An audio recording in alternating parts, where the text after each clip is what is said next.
家用电器在日常生活中重要性不言而喻。好的家电不仅省力舒心，还能提高生活质量。不好用的家电无疑会成为生活负担品，同时还存在用电隐患。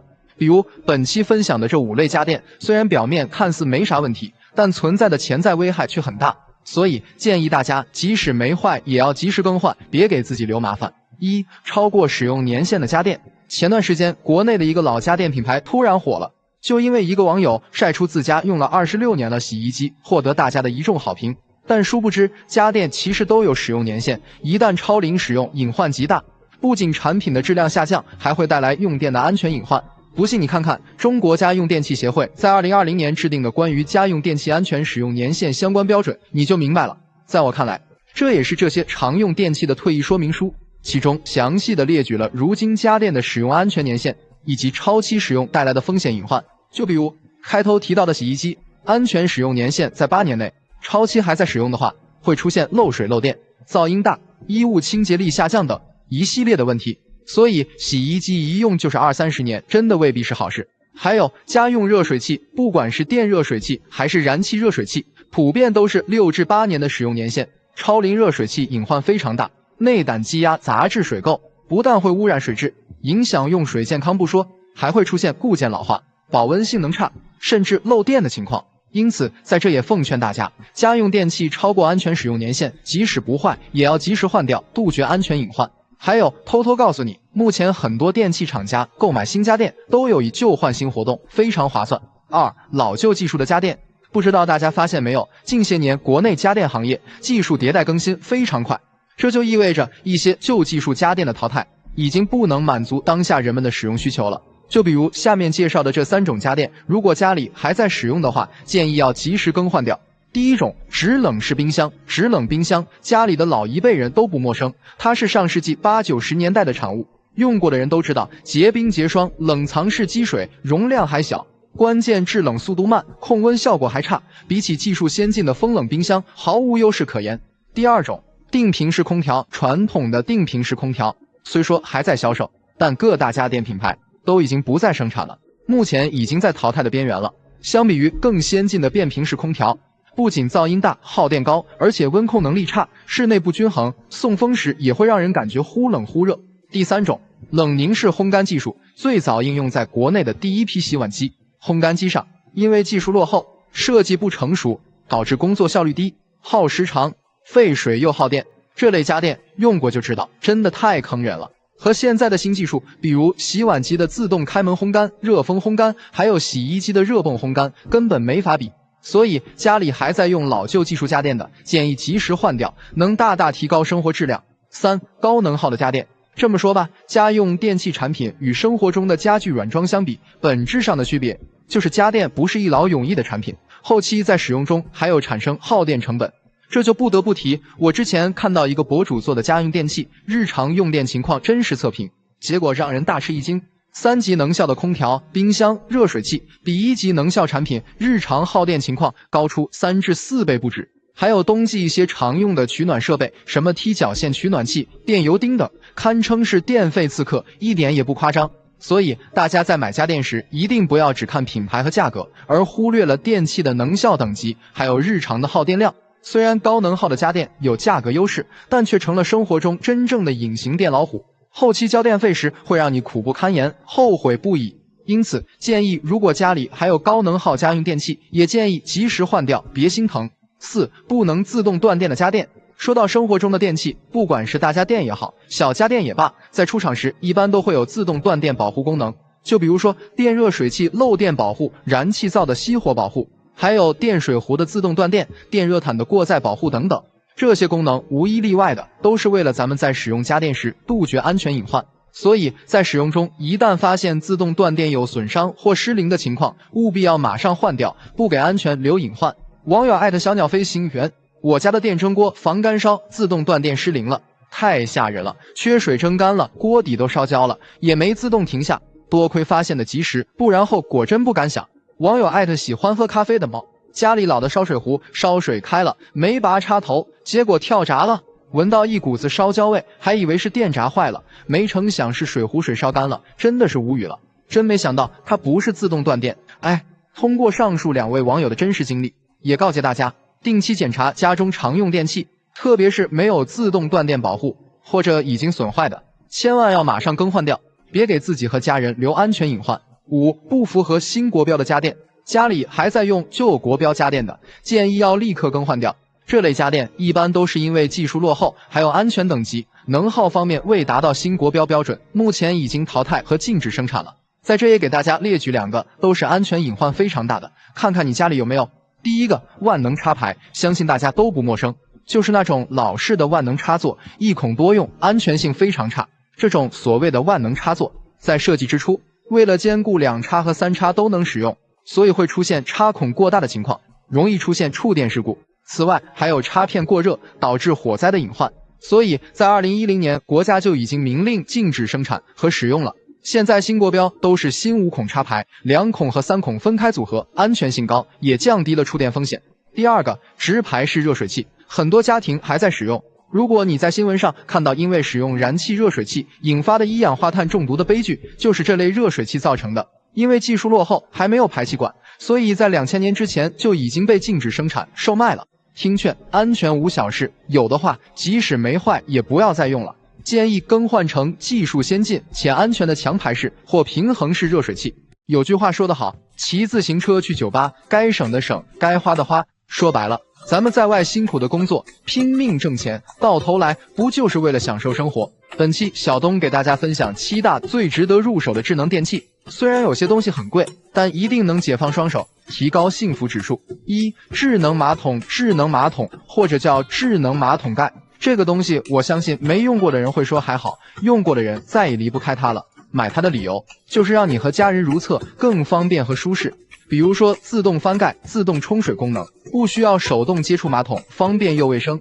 另外还有坐圈加热，冬天上厕所也不会冻屁股，用完自动清洗和烘干功能，更是对孕妇和上了年纪的老人相当友好。小东建议智能马桶要选带水箱，冲得干净，选择双水路的，用水卫生。另外建议选择即热式的，活水即热，干净卫生。还有记得要选有停电带冲水功能的，即使停电了也能当普通马桶用。品牌方面推荐，国产推荐恒洁、九牧、箭牌，国内卫浴老品牌，进口推荐科勒、TOTO， 马桶盖推荐松下，质量更优。2、烘干机。用过烘干机的人都知道，烘干的衣物通常都是柔柔软软的，肯定是比自然晾干穿在身上要舒服得多，尤其是在冬天的季节，不方便晾晒的时候，或者是居住在南方的小伙伴，遇到梅雨天衣物能难晾晒干，这时候烘干机就派上用场了。而且烘干机自带杀菌功能，烘干后的衣物也更干净卫生。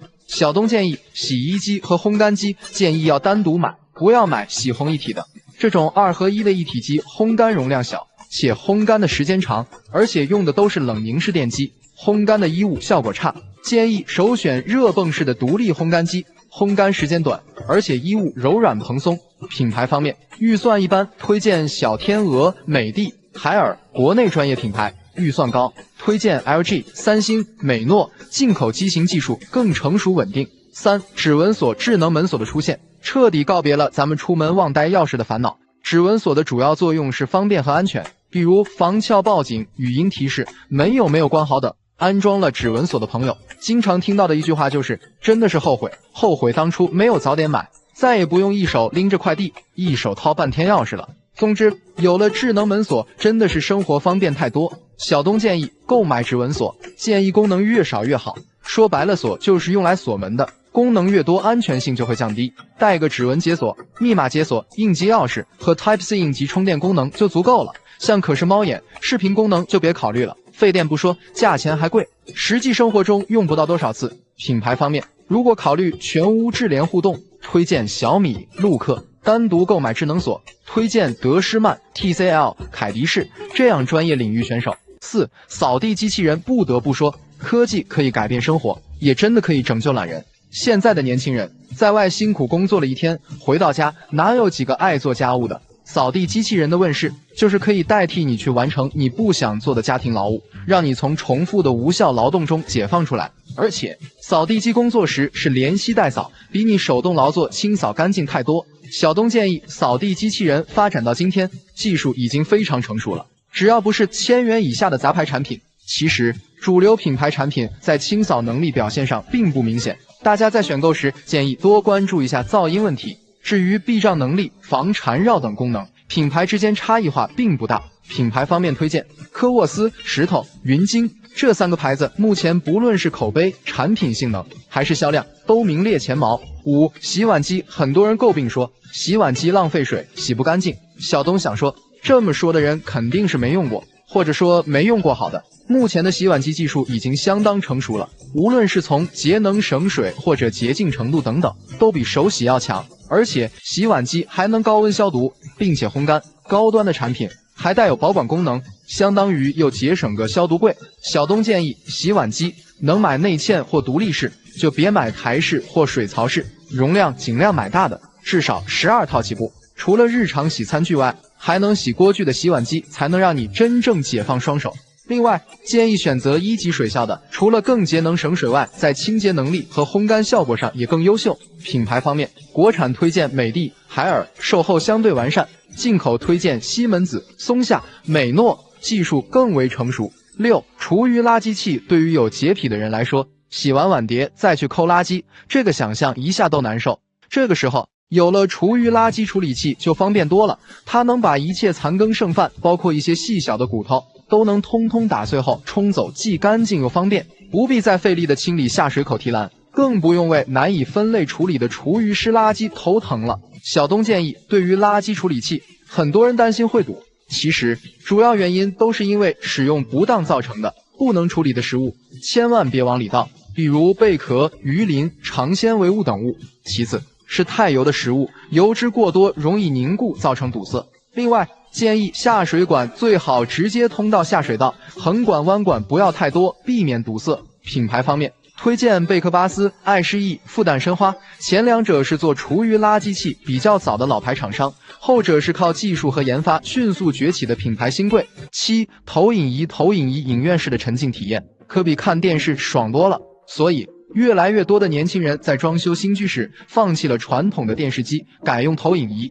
对于年轻人来说，有了投影仪，仿佛有种把电影院搬回家的感觉，尤其是体验过 4K 投影带来的视觉效果和冲击力，其他真的无法将就。当你拥有一个家庭影院，再也不用外出看电影了，在家就能实现电影、球赛、游戏自由了。小东建议家用投影仪怎么选？看4个核心选购参数，看亮度，1000ANSI 流明只适合夜间使用，白天用要选2000ANS 流明以上。看分辨率，建议直接上 1080P， 抖 4K 也很不错。看显示芯片， DLP 技术性价比高，芯片选 0.47 分米 D。功能体验，选智能投影仪，支持侧投、梯形校正、自动对焦，投射比小于等于 1.2。品牌方面，性价比推荐吉米、小米、坚果、当贝，性能优越，价格适中。品质推荐爱普生、明基、索尼，日系厂商为主，技术非常成熟。好了，以上分享的这7种智能家电，虽然价格有些小贵，但却可以真正提升我们居家的幸福指数，而且是那种一旦用过就很难回去的存在。很多人买家电都去挑便宜款，一方面是因为装修完房子手头确实拮据，另一方面会认为家电更新换代的快，没必要买太贵的，选个基本款用几年，淘汰了再买新升级的款式。不可否认，有些刚需家电技术上相对比较成熟，即使是选择入门款也能满足日常需求，但有些家电却是一分钱一分货。比如以下这4种电器，建议你有钱就买好的，没钱还不如不买。如果买便宜货，问题太多，使用起来也糟心。1. 投影仪，家用投影仪相比于传统的液晶电视，可以投射出更大的屏幕，能够满足沉浸式的观影体验，所以很多人都会考虑在家里安装一台投影仪。但是大家发现没有，这货价格跨度太大，便宜的才几百，甚至不到1000元就能买到，而贵的投影仪几千元到大几万的都有。那便宜的和贵的投影仪到底有什么差别？其实它们主要的区别就是画面的清晰度和亮度。如果买的太便宜，那真的会影响观看体验。简单来说，就是大白天的还必须要拉上窗帘才能看，晚上想要画面的清晰度高一些，就必须要关灯观看，可以说非常影响观看体验。另外，便宜的投影仪通常噪音也比较大，机子用没多久就发热的要命，所以如果你买投影仪是打算放在客厅，代替电视使用的话，建议你选择投影仪的分辨率最低也要达到 1080P 或抖 4K， 流明亮度至少要在2000 ANSI 以上，这样才能达到相对比较不错的观影效果。但通常这种配置的投影仪价格普遍偏高，一般都要大几千甚至上万，所以如果预算不高，还不如去买一个价格低一点的液晶电视更靠谱，至少在画质和清晰度方面足够满足需求了。2. 集成灶。集成灶和传统的分体式烟机相比，吸油烟的效果更好，造型更美观时尚，而且集成灶还具备多功能一体、更节省空间等特点，因此特别受到厨房面积较小或者想做开放式厨房的用户的青睐。但是市场上集成灶的价格也是参差不齐，从几千到上万元不等。很多人会因为集成灶的油烟吸净率都差不多，功能也类似，同样都能使用，干脆就买个便宜的入门款。但是我奉劝你不要买那种太便宜的，因为低端的集成灶大多是那种半模块设计的，一旦某个零件坏了，可能就全部换掉，维修成本太高了，而且比较贵。而贵的集成灶则是相对独立的，比如烟机灶具部分、蒸烤箱部分以及控制面板，很多部件可以独立的拆卸，而且相互电路互不干扰。说白了，就是哪坏了就修哪里，更换方便。另外还有一点就是噪音的区别，便宜的集成基本都是定频电机，双向风道，使用时噪音极大，而贵的集成灶大多数搭载的都是变频电机，采用单向直排风道，大大降低了噪音问题。所以如果想买集成灶，要么买高端的，要么干脆别买。与其买一个普通的入门款，天天用着糟心，还不如花同样的钱去选择一个大牌的分体式油烟机。3. 洗碗机。洗碗机说它是新时代懒人们的福音，一点不假。很多人买洗碗机的初衷就是能够解放双手，代替自己做家务。但是太低端的洗碗机冲洗力度小，清洗方位也不全面，像这个深一点的碗就洗不到了，而且烘干效果还不好，特别容易滋生细菌。另外太便宜的洗碗机一般容量都比较小，没办法用来洗锅，使用感上大大降低，根本达不到完全解放双手的效果。比如入门级别的洗碗机基本上都是涡流式清洗方式，不仅清洗效果差，还容易留下水渍。另外多数是采用冷凝式烘干，基本就是余温晾干，烘干效果差，用久了就会滋生细菌。而进阶级别的洗碗机清洗和烘干技术都相对成熟，一般都是喷淋式清洗，清洗范围广，力度强，可以更彻底的去除餐具上的油渍。另外在烘干方面也采用了更为先进的热风烘干或自动开门烘干，不仅烘干效率高，而且干燥效果好。除此之外，贵的洗碗机一般容量也大，大点的锅具摆放也毫不费力，而且在功能上也更加全面，比如有分层洗功能、消毒杀菌功能、72小时存放功能等等。显然这些优势也大大的提升了使用体验。4. 扫地机器人。扫地机器人被很多年轻人称之为居家必备神器，目前市面上的扫地机器人几百元的也有，但是你想让它听话，帮你承担家务劳动，那价格最少也要1500元以上的。便宜的扫地机器人和贵的区别，除了吸力大小不同之外，还有就是导航性能。一般便宜的都是那种陀螺仪导航的，基本都是随机式的清扫，撞到哪儿是哪儿，通过碰撞来改变方向，不客气的说就是人工智障。而贵的一般的都是 LDS 激光导航以及地图规划功能，导航的精度比较高，碰到东西的时候它知道避让，家里面的各个角落也都能够清洁到位。所以买扫地机器人想长期使用，就不要买太便宜的。市面上很多1000元级别的扫地机器人多数是杂牌产品，品控差，技术性能落后，虽然打着激光导航和大吸力的宣传口号，但实际用户的反馈体验极差。做了半辈子的家电销售，告诉你7种不建议买的家电，花钱多还不实用。1. 不买激光电视。所谓的大屏激光电视说白了就是个能发声的投影机，和传统的液晶电视相比，抗光性差，画质效果更是拉胯。激光电视的亮度低，是个致命的硬伤，还被聪明的厂商营销为更护眼。另外画质的清晰度也不如液晶电视，几万元的激光电视还不是真 4K 分辨率，而现在的超高清画质的 4K 液晶电视价格已经非常实惠了，85英寸的5000元就能买到，98英寸的更是跌至15000、6000块。所以还有什么理由去选择激光电视？2. 不买洗烘一体机。所谓的一体机就是一台机器就实现了洗涤和烘干衣服的全流程，看着确实很实用，但是中低端价位的洗烘一体机，多数都是冷凝式烘干，技术相对落后，干衣效果差，且耗时长。而高端的一体机虽然多数采用更先进的热泵烘干技术，但价格偏贵，容量还小，也不实用。所以建议有烘干需求的家庭选择独立式的热泵干衣机。3. 不买多功能晾衣架。所谓的多功能晾衣架，就是在传统晾衣架增加了电动升级、加热烘干、大屏照明、紫外线杀菌等一系列的附加功能，价格则要卖到2-3千。说实话，这些附加功能里比较鸡肋的就是烘干和杀菌功能。加热烘干说白了就是向下吹热风，效果很差，通过紫外线灯杀菌除螨还不如太阳光照实际。所以家里有晾晒条件的就买个带电动升降功能的即可，如果有烘干需求，不如加点钱升级个干衣机更实用。4. 不买智能冰箱。所谓的智能冰箱，不过是在冰箱上搭载了一块可以连接 WiFi 的显示屏，和普通冰箱相比，增加了视频播放、智能菜单、语音助手、人身识别、体脂检测等等，功能真的是五花八门。但是在我看来，这些附加功能都是噱头大于实用，而且还会不断的增加冰箱的功耗。所以咱们千万不要为那些打着高科技口号的智障功能去买单。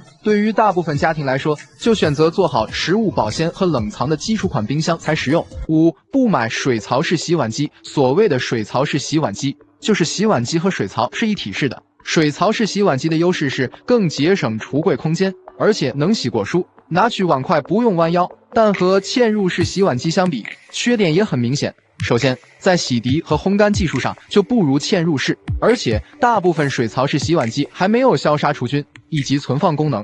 其次，水槽式的容量普遍偏小，碗筷多的时候还得分次洗。另外，一体式的一旦出现问题，后期维修也比较麻烦，所以综合来看，不如嵌入式洗碗机实用。6. 不买壁挂式洗衣机。所谓的壁挂洗衣机，就是能安装在墙面上的小型洗衣机，主打的是不占空间，家里小孩子的衣物可以单独洗，更干净卫生。但是壁挂式洗衣机的安全隐患大，工作时电机会产生震动，时间长了有掉落的风险，而且结构空间小，排污性差，长时间用更容易滋生细菌。另外，动辄2-3千的售价，性价比实在不高，所以家里有宝宝想单独用洗衣机，可以选择小型的涡轮洗衣机，价格便宜，还没有安全隐患。7. 不买即热式电热水器。所谓的即热式，就是预热不需等待，打开即出热水，和传统的储水式电热水器相比，体积更小，不占空间等优势。但是即热式热水器的弊端也很明显，功率大，耗电高，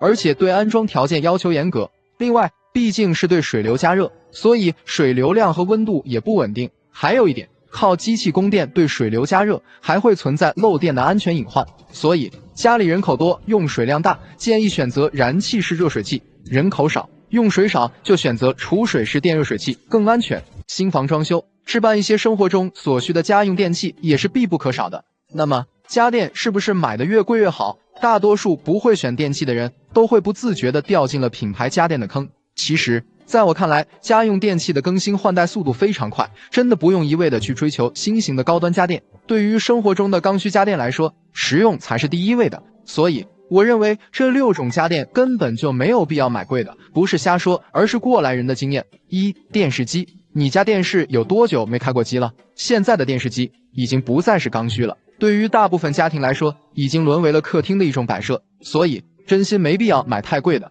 市面上一些进口的电视机，或是高端的型号，价格基本都在上万元，画质是好，功能也多，但对于1年也看不了几次的电视的家庭来说，基本就是浪费。所以说，如果你买电视只是给家人的老人或者小孩子偶尔看一看，咱们就选个国产品牌的基础款就够了，价格在3-4千元的足可以满足日常的需求了。选购指南：尺寸，观看距离在 3.5 米的就买65寸的，4米以上的就买个75寸的，画质就选个 4K 高清的就足够了。内存，不玩游戏的话，买2+16GB 的就可以。品牌，国产品牌，认准海信和 TCL 就对了。2. 冰箱，现在市场上的冰箱品牌也多，竞争也大，为了卖高价设计的附加功能也是越来越多，什么智能大屏、远程操控、定位抑菌等等，真的是五花八门，随随便便一台智能冰箱都给你卖到了18000元。但是这些高端冰箱我们真的需要吗？冰箱的作用无非就是食物保鲜，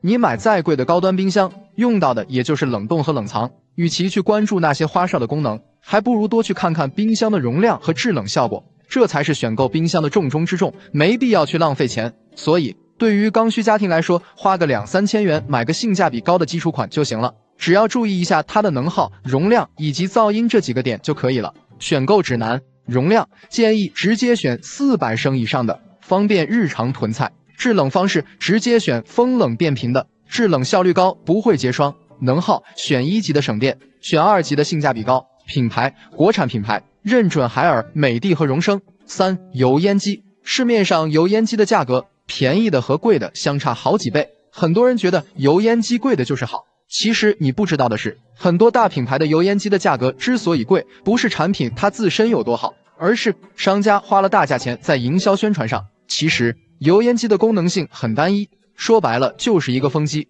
装上了一个外壳，没有什么技术含量，大部分机器的成本也就是几百块钱。商家给你来个挥手感应、语音控制、油污自清洁啥的，价格直接飙到了5、6千，而实际上这些附加功能都很鸡肋，根本没啥实际作用。其实油烟机的主要功能就是吸油烟，而其他的功能都是营销噱头而已，而且功能越多，故障率也就越高。所以咱们选买一个吸力强、噪音小的就可以了。选购指南：风量不低于18米每分钟的就可以。如果喜欢爆炒，直接选20立方米每分钟以上的。风压低楼层选300帕以上的，高楼层直接选380帕以上的。噪音值越小越好，原则上不要超过65分贝。款式追求款式和性价比的选顶吸，追求性能和体验的选侧吸。4、指纹锁，现在给新房安装指纹锁的家庭也是越来越多，其实大家买它的目的就是为了出门可以不用带钥匙了，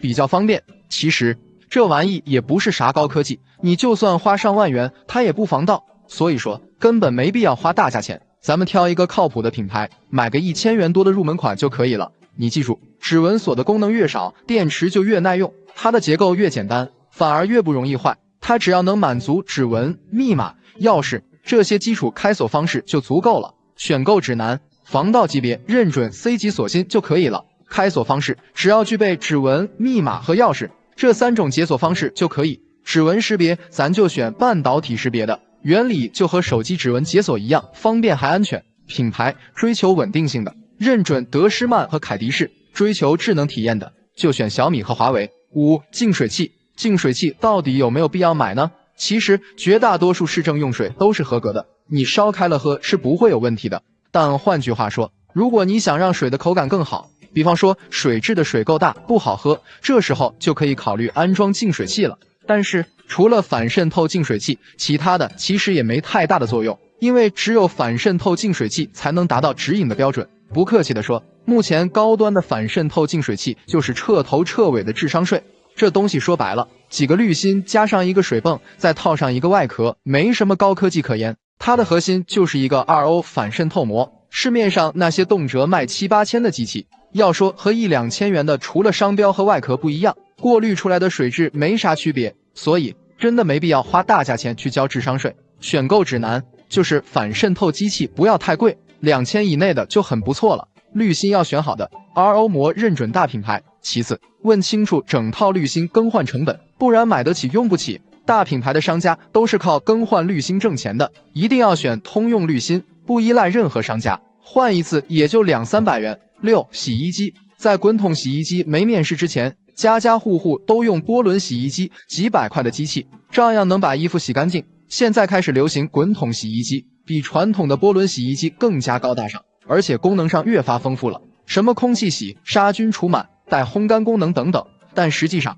多一项附加功能，商家就多了一个加钱的理由。而对于普通老百姓来说，真正用到的还是只有洗衣功能。所以说，不管你是2000元还是上万元的洗衣机，咱们只要看它是否能把衣服洗干净，这一点就足够了。虽然说高端洗衣机在洗衣和护衣性能上更好，对衣服的磨损会比较小，但是你舍得把昂贵的衣服丢到洗衣机里洗吗？大多数人不还是会送到洗衣店吗？所以说，家用洗衣机真没必要买太贵的，预算范围内选个噪音小、能耗低、洁净力强的国产品牌就可以了。选购指南：容量建议直接选个10公斤以上的，洗个大件的被套也很轻松。款式追求洗衣效率的买波轮，追求功能体验的买滚筒。噪音原则上，洗涤噪音值不超过62分贝，脱水噪音值不要高于72分贝。品牌，国产品牌认准小天鹅、海尔和美的就可以了。结语，总体来说，对于刚需家庭来说，买家电建议还是首选单一功能的，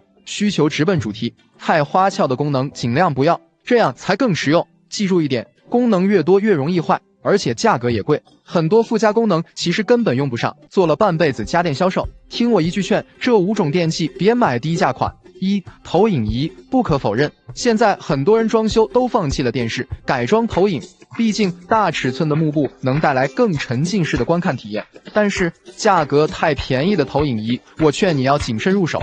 投影仪的亮度和分辨率决定画质的清晰度，一般2000元以下的机器，流明亮度基本都在1500 ANSI 以下，分辨率也达不到标准的 1080P， 导致白天看不清，晚上看还得关灯。所以建议选择投影仪，别买低价款，追求智能体验。推荐当贝和坚果5000元价位的旗舰款，追求性能的推荐明基和爱普生的终端机型。2. 集成灶，不得不说，现在集成灶的功能越来越丰富，不仅能满足烹饪、蒸烤等功能，同时还可以消毒储存碗筷，代替消毒柜使用，而且颜值也高，一机多用，更节省厨房空间。但是这种模块化的整机设计弊端也比较明显，一旦出现故障，后期的维修更换成本特别高，所以选择集成灶建议首选中高端机型，技术相对成熟，即使某个零件损坏，也可以单独更换，不会造成整机无法使用的情况。至于集成灶品牌，像美大、火星人、森哥、益田8000元以上的机型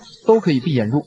3. 洗碗机，作为一种新型家电，大家对它的评价一直是争议不断。实际上，洗碗机好不好用，主要就看容量大小、清洗方式和烘干方式。一般来说，低价的洗碗机容量都偏小，连大一点的锅具都洗不了，所以才有人说它是鸡肋。另外，清洗和烘干技术也很落后，导致餐具洗不净、烘不干，所以洗碗机不建议买低价入门款。至于品牌方面，4、5千元价位的首选海尔、美的；8000元以上的高端机型，可以看看西门子和博士。4. 风冷冰箱，目前也是市场上的主流冰箱，和传统的制冷冰箱相比较，有着容量大、不结冰霜、温度均衡等优势。但是1-2千元的风冷冰箱不建议入手，虽然价格便宜，但性能太差。这类冰箱制冷方式多数是单循环系统，用久了会导致食物风干、串味，而且一般都是定频压缩机，能效等级也是2、3级以上，不仅噪音大，而且耗电量也大，所以建议选择中高端机型的风冷冰箱，追求性价比。可以看看美菱和荣升3、4千元价位的，追求性能，推荐海尔和美的5000元以上机型。5. 燃气热水器，即开即用，可满足家庭多点路供水，更适合家用。但是如果想要获得很好的使用体验，劝你别买低价款，比如1000元级别的燃气热水器，一般性能都很拉胯，使用中会出现水压不稳、温差大、洗澡水忽冷忽热，以及机器噪音大等现象，所以建议选择2、3千元的终端机型。一般这个价位的机器都具备很好的恒温技术，比如恒温增压、水汽双调、零冷水等功能。品牌方面，高端机型推荐林内和能绿，终端机型可以看看海尔、美的和万家乐。